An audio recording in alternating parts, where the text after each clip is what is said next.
Baca sama-sama dulu, saya juga belum tahu isinya apa ini. Ntar dulu suratnya apa. Loh, kok jadi calon gubernur? Lalala. Berbeda ini. Oh, 2. Menginstruksikan saya sebagai bakal calon gubernur DKI atau bakal calon wakil gubernur DKI. Wih, naik pangkat nih. Hah? Aduh, nah itu suratnya. Yang paling bawah. Diulang aja, nggak mau dilihat aja nih, nggak mau difoto nih. Foto dulu. Wah, curang lu, gue diperintah-perintah. Menginstruksikan kepada Saudara Haji Yusuf Hamka sebagai bakal calon gubernur DKI Jakarta atau bakal calon wakil gubernur DKI Jakarta. Itu surat instruksi nomor SI strip 76 strip Golkar strip 7 2024. Ditandatangani pada tanggal 17 Juli oleh Bapak Airlangga Hartarto dan Bapak Ludwig F. Paulus. Pak, ini gimana Pak? Susah juga. Ya gini. Ini kan saya juga kaget-kaget juga nih. Kenapa jadi berubah nih? Dari cawagup sekarang jadi cagup nih. Berarti tugasnya saya nggak ngerti nih kenapa jadi berat nih gitu. Tapi ya tanggapan saya ya yang pertama innalillahi wa innalillahi rojiun. Pasti dari Allah kembali kepada Allah. Itu aja. Dah nggak ada apa-apa. Ini pekerjaan berat. Kalau Allah berkehendak, yang berat bisa jadi ringan. Tapi kalau Allah tidak berkehendak, yang ringan pun jadi berat. Itu aja. Pak, pengennya berpasangan dengan siapa sih Pak? Kalau misalkan jadi calon gubernur atau jadi calon wakil gubernur? Kalau calon wakil gubernur kan sudah bilang. Dari Pak Ketua Umum, kepengen saya dengan Mas Kaisang. Tapi kalau saya menempatkan diri saya ini kayak, mungkin teman-teman masih tahu nggak? Kunci Inggris, tahu nggak kunci Inggris? Hama apa aja bisa pas. Saya bisa jadi wakilnya Mas Kaisang, ya kan? Saya bisa wakilnya Pak Ahok, saya bisa wakilnya Pak Anies, siapa saja gitu. Bahkan kalau Pak Ridwan Kamil juga mau, saya bisa menyesuaikan diri. Saya nggak ada masalah. Gitu. Kalau jadi calon gubernur, wakilnya pengen siapa? Waduh, ini kepikir aja juga belum nih baru hari ini. Tapi gini ya, saya kalaupun ditugaskan sebagai calon gubernur, ada beberapa nama yang menurut saya yang bisa menemani saya, yaitu Saudara Budi Jiwandono, Budiman Sujatmiko, atau Marwar Sirait, itu juga cukup baik. Tapi kalau ada 2 tokoh agamis yang menurut saya kalau saya didampingi jauh lebih bagus. 1, Wakil Ketua Umum PBNU, yaitu Habib Hilal. Kebenaran memang guru saya dan saya juga bendahara di NU. Dan 1 lagi sahabat baik saya ya, yang tentunya seorang kiai yang nasionalis, yaitu Ustadz Dasaat Latif. Itu pasti kita duet, yang 1 mengingatkan saya, yang 1 saya kerja. Itu jadi saya harus diingatkan. Gitu. Kalau Mbak Lun sendiri sebenarnya lebih pengen jadi calon gubernur atau calon wakil gubernur? Saya lebih seret jadi rakyat biasa kalau ditanya. Dengan adanya surat instruksi ini berarti Bapak diperintahkan juga untuk meningkatkan elektabilitas. Ini gimana Pak? Ya ini, mau nggak mau elektabilitas saya pun masih bingung. Saya nggak ngerti ini proses politik harus bagaimana ya, saya harus belajar kepada senior-senior dan saya minta arahan.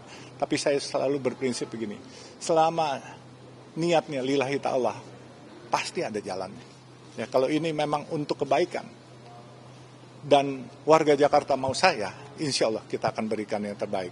Tapi yang seperti saya bilang, saya tidak menjanjikan menyuap rakyat warga dengan logistik. Tapi saya menjanjikan Jakarta akan lebih baik. Rakyatnya akan lebih sejahtera. Ketertiban juga semua akan lebih baik. Dan semua akan lebih mudah. Terutama angkutan umum tidak boleh, kayak misalnya busway yang sudah bagus, MRT sudah bagus, LRT sudah bagus. Tidak boleh waktu jeda tunggu sampai setengah jam atau 1 jam. Minimal 5 menit. itu harus. Orang lama nunggu, apalagi saudara-saudara kita yang pulang kerja menunggu kendaraan umum. Panas, hujan, semua itu jadi satu. Kesian mereka menderita untuk menunggu kendaraan umum. Kemudian kadang-kala nggak dapat kendaraan umum, harus pulang tengah malam dengan membayar lebih mahal, membayar kendaraan umum yang lain, Grab, aplikasi segala macam. Mengenai kesenjangan sosial yang juga masih banyak Oh, di Jakarta gimana? pasti itu tanggung jawab kita. Di mana ada kesenjangan sosial, berarti ancaman terhadap Kamtibmas. Oleh sebab itu saya selalu bilang, sebelum ini saya sudah bilang kepada teman-teman kita pengusaha, kalau dia mampu radius 200 sampai 500 meter dari rumahnya harus tidak boleh ada orang lapar. Mereka harus interaksi dengan warga dan harus berpartisipasi karena warga yang kenyang, Kamtibmas yang aman. Ya kan? Jadi kalau warganya lapar, Kamtibmas pasti nggak aman. Nah, makanya saya lihat ini sesuatu yang baik, buat Golkar juga bagus. Luar biasa, saya tidak mimpi dan Golkar berani mencalonkan saya yang tentunya bukan siapa-siapa pertama. Terus saya juga seorang Tionghoa, ya kan? Dan Golkar tidak melihat perbedaan itu dan saya respect dengan Golkar. Lepas dari segala apapun, Golkar telah berani meletakkan satu tatatan, we are Indonesia. Itu aja, saya bangga. Itu. Soal jadi, nggak ada masalah. But percayalah masyarakat, saya sudah berkiprah selama 67 tahun di dalam hidup saya. Dan hidup saya adalah hanya untuk pengabdian. Kalian percaya, kalian pilih saya. Kalian nggak pilih saya tetap berbuat untuk negeri yang tercinta ini. Itu ya. Terima kasih. Cukup ya? Mbak, selain Kamtibmas dan transportasi umum, ada nggak sasaran strategis lainnya yang nanti Ada. APBD banyak. Kita akan bikin sekolah-sekolah negeri lebih banyak, rumah sakit lebih banyak. Karena kita tahu pemerintah sudah membuat sekolah sebagian gratis, ada rumah sakit gratis, tetapi rumah sakitnya nggak cukup, sekolahnya nggak cukup, karena penduduk kita lebih banyak. Dan anak-anak kita yang mau sekolah, itu susah mendapatkan sekolah. Dan kemudian juga anak-anak kita yang mau dapat BPJS pun ngantri bisa 4 jam. Kesian, orang-orang yang sakit keburu meninggal kalau kita biarkan begini. Jadi uang APBD dipakai untuk bangun rumah sakit, bangun sekolah, bangun infrastruktur. Ya, kita jangan simpen-simpen tuh uang, kembalikan untuk kemaslahatan umat. Itu menurut saya. Dan juga menurut saya begini, siapapun yang menang nggak jadi masalah. Ya, saya sama Pak Anies teman, saya sama Pak Ahok teman. Ya, kalau kami menjadi, misalnya saya bertanding, ya kan, bersaing, terus bertanding, tapi untuk bersanding sama-sama. Kalau saya misalnya tidak memenangkan pertandingan, saya siap jadi penasehat teman-teman yang menang.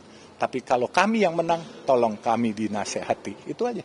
Kita harus letakkan demokrasi ini yang lebih baik. Yang lebih baru dan lebih terbuka.